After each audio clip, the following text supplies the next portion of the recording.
Good evening. It is Monday, and today we're going to read Genesis chapter 4. And before we get started, I'd like to remind y'all that if you are in my area, it is supposed to get very cold overnight and tomorrow. So I would suggest leaving your pipes dripping. I'm fixing it when I get off the computer with y'all. I'm fixing to go in there and turn mine on. But I hope y'all have hope y'all got ways to keep warm. But anyway, tonight we're going to read Genesis chapter 4, and the first section, well, actually the whole thing, is titled Cain and Abel. Now Adam knew Eve, his wife, and she conceived and bore Cain, saying, I have gotten a man with the help of the Lord. And again she bore his brother Abel. Now Abel was a keeper of sheep, and Cain a worker of the ground.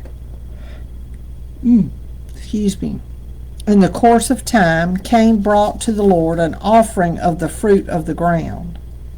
And Abel also brought of the firstborn of his flock and of their fat portions. Now, pay attention. Cain just brought an offering of the fruit of the ground, just brought him an offering. But Abel brought the firstborn and of their fat portions. So he was looking to do the best.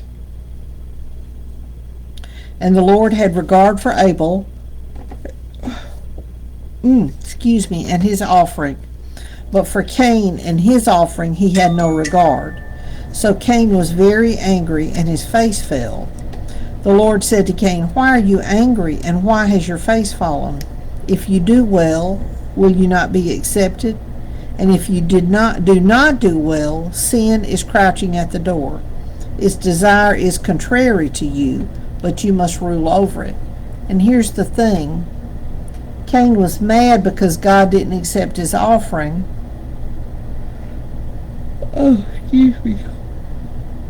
But it was more his heart attitude than anything else. And he knew he had a bad attitude. But it seems to me that he kept thinking it's not his fault, it's God's fault, or somebody else's fault. It was not his fault. And I'm sure we all know people like that the things they do wrong, they've always got an excuse, or it's somebody else's fault, and that is not how God wants us to be. Cain spoke to Abel, his brother.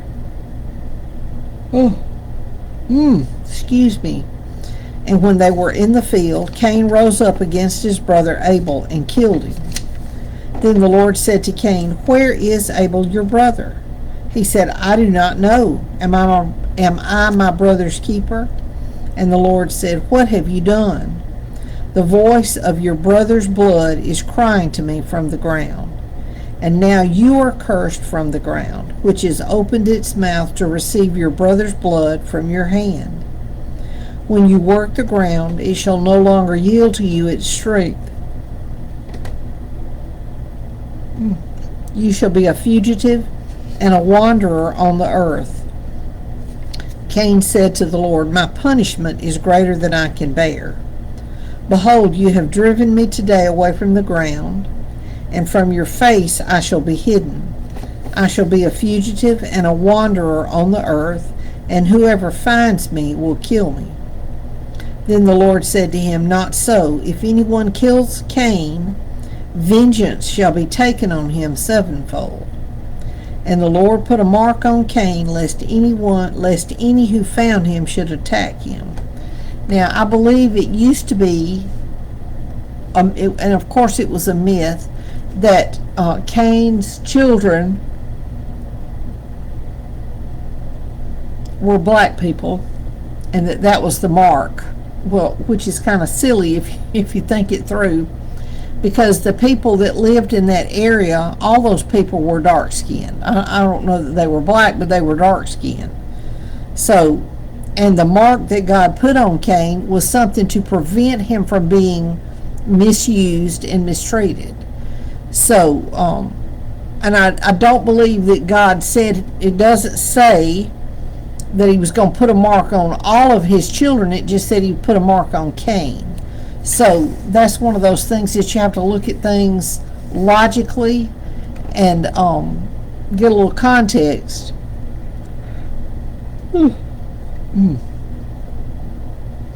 Excuse me. And speaking of people of that area, there is an artist who has done photographs, and I thought I had saved them, but I cannot find them. They are gorgeous photographs of dark-skinned people. One is, I believe, one is made up like Esther, one is made up like Ruth. A lot of the different characters of the Bible, and they are dressed in what you would expect them to dress like. Stunning photographs. If I can find them, I'll share them again. But God did not punish people and make them black. Let's just lay that out there. Then Cain went away from the presence of the Lord and settled in the land of Nod, east of Eden. Cain knew his wife, and she conceived and bore Enoch. When he built a city, he called the name of the city after the name of his son, Enoch. To Enoch was born Irad, and Irad fathered Mehujael, and Mehujael fathered Methushael, and Methushael fathered Lamech, and Lamech took two wives. The name of the one was Ada, and the name of the other was Zillah. Ada bore Jabal. He was the father of those who dwell in tents and have livestock. His brother's name was Jubal. He was the father of all those who play the lyre and pipe.